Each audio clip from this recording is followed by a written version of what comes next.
Hello, and welcome back to the BCR Dawson sub, and another in my series of equipment videos dedicated to modeling the locomotives and rolling stock seen on the layout. These videos will review the prototype equipment seen on the British Columbia Railway during the 1970s, and my efforts to model it in N-scale. Where possible, I will also offer comments with respect to HO scale options for these cars.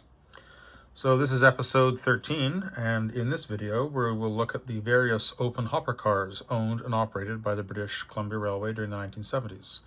These were used primarily in company ballast service, but I am aware that they were also used in sulfur service on occasion.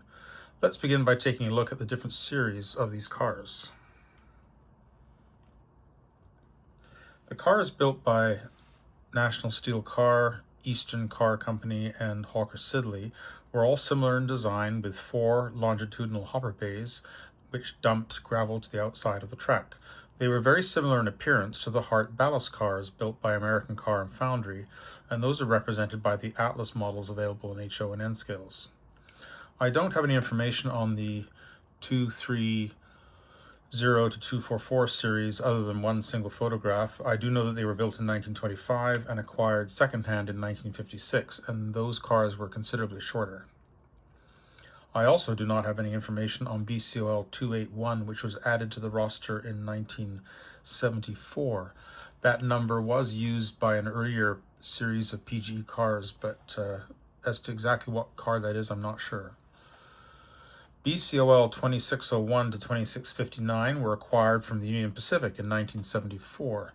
This was when the railway was expanding northwards on its Dease Lake extension, and they began to be used initially there. BCOL 2800 to 2899 were of a much more modern design, all welded exterior post construction with 4 discharge chutes, and those were built at the company's Rail West manufacturing plant in Squamish during 1977. This is the builder's photograph for Series 261 to 280, built by National Steel Car in 1950. They differed slightly from the later Eastern Car and Hawker Siddeley design with respect to the end and side sheet slopes. 20 cars were built. They were finished in PGE Freight Car Red, with the railway's name spelled out along the car side. All the brake appliances were arranged at the B end of the car, due to the hopper bays underneath.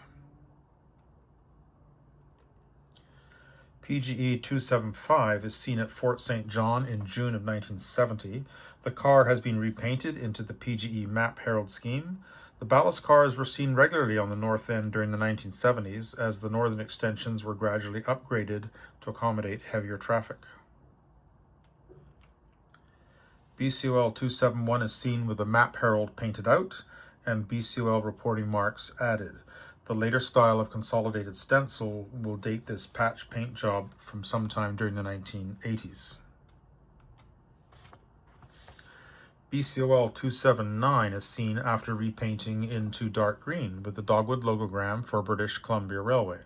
The yellow stencil blocks at the corners of the car state "Caution, no roof." BCOL 267 is seen with a similar paint and stencil job dating from 1977. This car has a different style of a consolidated stencil, and it lacks the "Caution, no roof" stencil blocks. And this is BCOL 279 again, 15 years after repainting with accumulated weathering. This photograph offers a good view of those longitudinal side dump doors. The PGE BCR cars lacked those large door levers which were seen on the Hart ballast cars. They just had knobs there instead.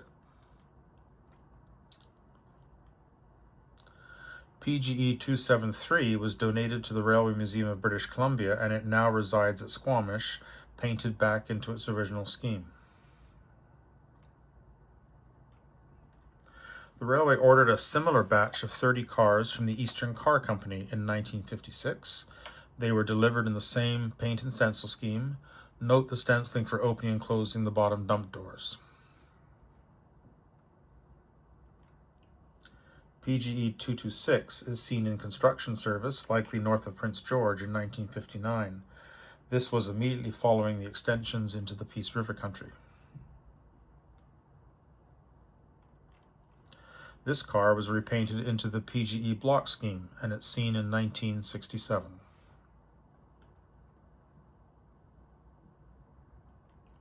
Several cars in this series were repainted into the PGE Map Herald scheme, including PGE 215, seen here in November of 1973.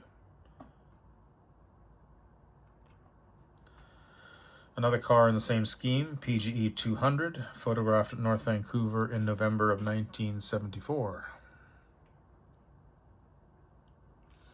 And another one, PGE 223, seen at Fort St. John in June of 1978. And PGE 224, again the same Map Herald scheme, but this is as late as July 1993. And you'll notice that it's had a later style of a consolidated stencil added at some point, likely during the 1980s. I haven't seen too many cars from this particular series repainted for the British Columbia Railway, but here's an example. This is car number 221 on the Takla sub in July of 1995. Car has been painted dark green. It's got the British Columbia Railway logogram, and you can see it's full of ballast. By 1964, the Eastern Car Company had become Hawker Siddeley, and the railway returned for a second order of 25 cars. These were painted black with the PGE large initials. Hawker Siddeley built several orders of freight cars for the PGE during the 1960s, and they applied the PGE initials without periods. PGE 2506 is seen along Howe Sound at Porto Cove in May of 1973. The original white stenciling appears orange in this photograph. This photograph of PGE 2505 was recorded at Prince George in August of 1975. This is a car which has had the PGE reporting marks and the PGE initials painted out. It looks like it's been done with red oxide primer. The remainder of the lettering, as faded as it is original, and we can tell that from the round reflector marks that Hawker Siddeley originally applied. The BCOL reporting marks are the microgramma type. And a car from the same series, this one has also had the PGE reporting marks and the PGE initials painted out. It looks like those were done in black. All of the other lettering, although heavily faded, is original. BCOL 2520 was photographed in service at Fort St. John in June of 1978. This car appears to have had the sides rebuilt, as they now lack the top chord and the inward slope with gussets as they were originally built. The car was repainted in dark green with the dogwood logogram, so this is quite a unique car. This is another photograph of BCOL 2520. This is the car with the rebuilt sides, and this offers a view inside. You can see some of the internal vertical ribbing that's being placed there, and also that diagonal brace that's between the hopper bays. BCOL 2514 is seen at Fort St. John in September of 1988. It is repainted in dark green with the BCR dogwood logogram. Another car in the same series and the same scheme. This is BCOL 2524. This view shows the airline along the right side of the car just below the side sill. BCOL 2509 has been repainted dark green, but it has not received a logogram. It has received the later Helvetica medium reporting marks. The repaint date is May 1978. In 1977, the railway built an order for 100 cars from its Rail West car manufacturing plant in Squamish. These cars were of a different design with all welded construction and exterior posts. There were 2 discharge chutes on either side. As with the earlier cars, the brake appliances were concentrated at the B end. The lead car from this series, BCOL 2800, is seen at North Vancouver in February of 1988. These cars were finished in dark green with Helvetica medium reporting marks and no logogram. Another car, BCOL 2888 at North Vancouver in May of 1997. This photograph shows the end bracing on these cars. As mentioned, these cars were used largely in company ballast service, and this photograph shows some of the 2800 series cars in a work train that is going south from Squamish to clean up a derailment. So we see some supplies in the train, a gondola full of ties and probably some rail. We see the crane and its idler car, and then right behind the locomotive are 4 ballast hoppers for applying ballast once the track has been cleaned up. And this is another view of those cars in the train as it prepares to depart Squamish for a derailment just south of town. There are no specific models of any of the open hopper cars rostered by the British Columbia Railway, but the Atlas HO and N scale model of the American Car and Foundry Hart ballast car is a decent stand-in for the National Steel car and the Eastern Car or Hawker Siddeley cars. There are some differences in the slopes of the end and side sheets and also the arrangement of the end bracing. And the BCR cars lack those large bottom door levers which are seen on the Atlas models. So this car is being produced in HO scale in both the PGE map scheme and the BCR dogwood scheme. In N scale, it has been offered in the dogwood scheme. These are ready-to-run N-scale models from Atlas, which have received some weathering and Microtrain's Z-scale couplers, and the gravel loads are from Hay Brothers. This is a close-up of BCOL 2524 with the Z-scale couplers and the Hay Brothers gravel load. Atlas offered this car in 6 different road numbers, including BCOL 2514 and 2524, which were known to have received this scheme.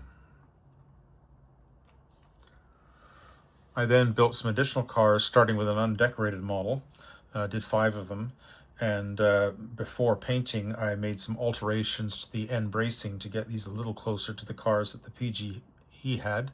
I also removed the door levers and just left the knobs in place. This photograph shows all 5 modified cars ready for painting and decaling. And this batch of freight cars painted PGE Freight Car Red includes 3 ballast cars seen at bottom left. Those 3 cars were finished with custom decals for the PGE Map Herald scheme. And here they are after some weathering and the gravel loads from Hay Brothers.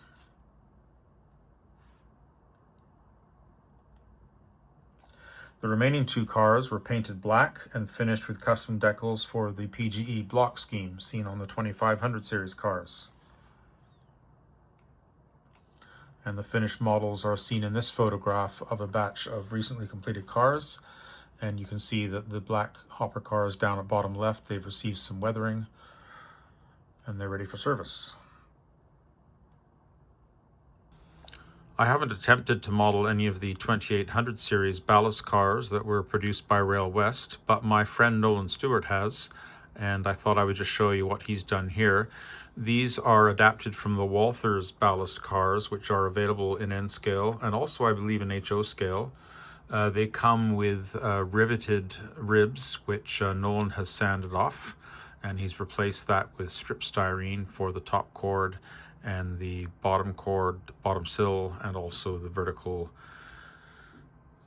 posts, which these cars are all welded construction, and then a lot of nice work with wire and etch details on the ends. So this results in a fairly good approximation of the 2800 series ballast cars. My ballast cars have provided much enjoyment during operating sessions. They are typically operated with a Jordan spreader and a work caboose. In this photograph, we are at Sundance Siding on my layout, and this was the location of a gravel pit on the Dawson Creek subdivision. Ballast operations often begin with loading of the cars at the Sundance gravel pit. So here you see the locomotives have put 2 cars into the siding for loading, and the other 3 are up on the siding waiting their turn to be loaded.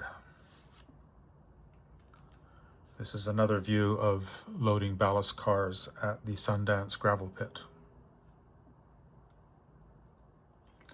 And then after reassembling the train, it can be dispatched to go work on a section of the layout. So we run this train about every third session in rotation with rail relay trains and tie reclaim trains. As always, I wish to thank the individuals who have kindly provided their prototype photographs for inclusion in this presentation. The Railways collection of builders' photographs, which now reside at the Railway Museum of BC in Squamish, were also used here with permission. I also wish to acknowledge the assistance of those who have helped me with finishing my models. And thanks to you for watching, and I hope to be back with another equipment video soon. Until then, peace be with you.